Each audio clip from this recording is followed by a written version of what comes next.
Assalamualaikum teman-teman.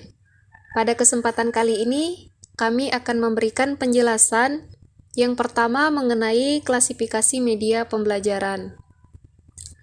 Baik, pertama saya akan memberikan penjelasan apa itu klasifikasi media. Klasifikasi mempunyai arti pengelompokan, sedangkan media ialah alat atau bahan. Jadi dapat kita simpulkan bahwa klasifikasi media pembelajaran ialah pengelompokan alat atau bahan ajar sesuai dengan jenisnya untuk membantu proses berjalannya pembelajaran yang efektif. Dalam pengertian teknologi pendidikan, media atau bahan sebagai sumber belajar merupakan komponen dari sistem instruksional di samping pesan, orang, teknik latar, dan peralatan. Nah, media itu sendiri terbagi menjadi dua teman-teman. Yang pertama ada software dan hardware. Apa itu software? Nah, software di sini adalah perangkat lunak berisi pesan atau informasi pembelajaran yang biasanya disajikan dengan menggunakan peralatan atau disebut dengan perangkat keras atau hardware. Nah, yang kedua ada hardware. Apa itu hardware? Hardware adalah perangkat keras, merupakan sarana untuk menampilkan pesan yang terkandung pada media. Jadi, software adalah pesan atau informasi pembelajaran, sedangkan hardware adalah sarana untuk menampilkan pesan atau informasi pembelajaran yang terkandung pada media itu sendiri. Baik, selanjutnya ada klasifikasi media pembelajaran berdasarkan unsur pokok. Berdasarkan unsur pokok atau indera yang dirangsang, media pembelajaran diklasifikasikan menjadi 3 macam. Yang pertama ada media visual, media audio, dan gabungan dari keduanya yaitu media audio visual. Baik, kita akan mengupas satu persatu. Pertama ada media visual. Media visual ialah alat peraga yang dapat dinikmati melalui mata, atau mengandalkan indera penglihatan kita. Contohnya seperti apa? Contohnya foto, diagram, peta, bagan, tabel, dan poster. Jadi contoh yang saya sebutkan tadi itu bisa kita jadikan sebagai media pembelajaran visual. Selanjutnya ada media audio. Media audio ialah alat peraga yang mengandalkan indera pendengaran. Contohnya ada radio, kaset recorder, dan piringan hitam. Jadi media audio ini hanya mengandalkan suara saja. Contohnya tadi seperti radio atau rekaman. Nah, itu.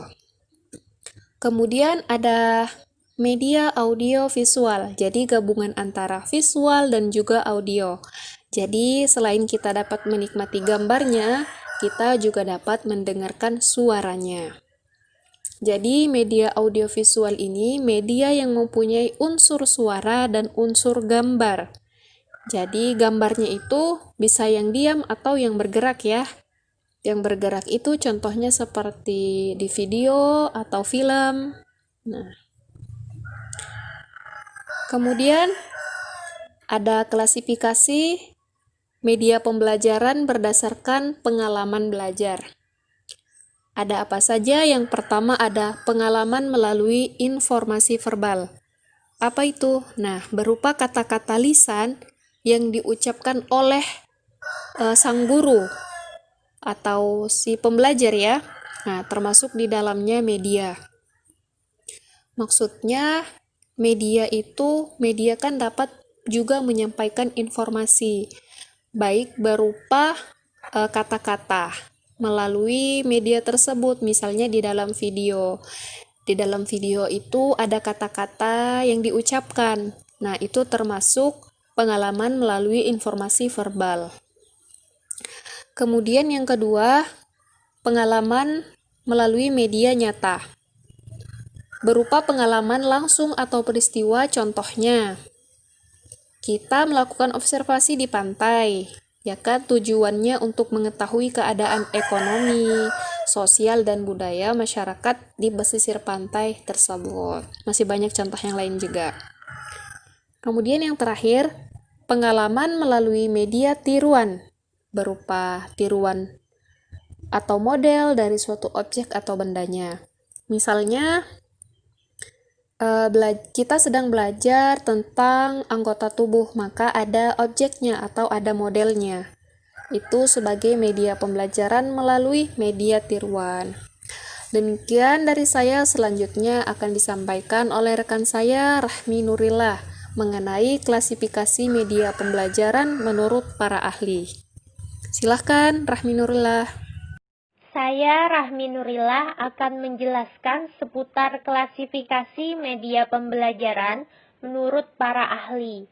Yang pertama, menurut Heinich, Molenida, dan Russell, pada tahun 1993, berpendapat bahwa teknologi atau media pembelajaran sebagai penerapan ilmiah tentang proses belajar pada manusia dalam tugas praktis belajar mengajar. Yang kedua, menurut Ali pada tahun 1992 berpendapat bahwa media adalah berbagai jenis komponen dalam lingkungan siswa yang dapat memberikan rangsangan untuk belajar. Yang ketiga, menurut Gigny pada tahun 1990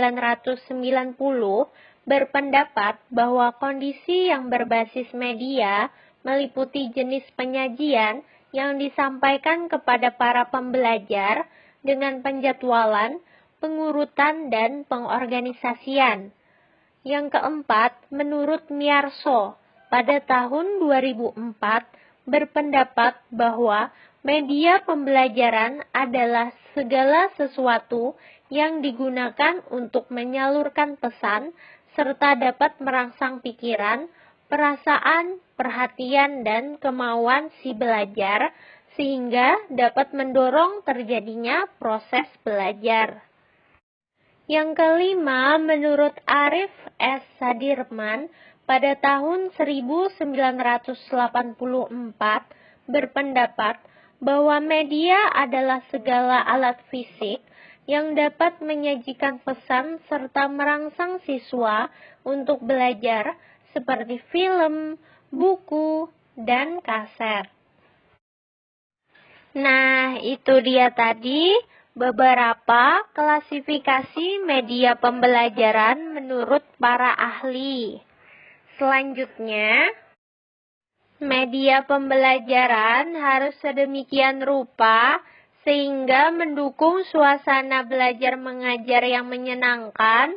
Kegiatan belajar mengajar adalah sebuah sistem. Aktivitas belajar mengajar memiliki komponen-komponen tertentu. Tanpa adanya salah satu komponen saja, maka kegiatan belajar mengajar tidak dapat berlangsung dengan sempurna. Ibaratnya sebuah mobil. Mobil tidak akan berjalan dengan baik jika bannya jelek atau tidak ada. Oleh karena itu, dalam kegiatan belajar mengajar, dikenal adanya komponen belajar mengajar.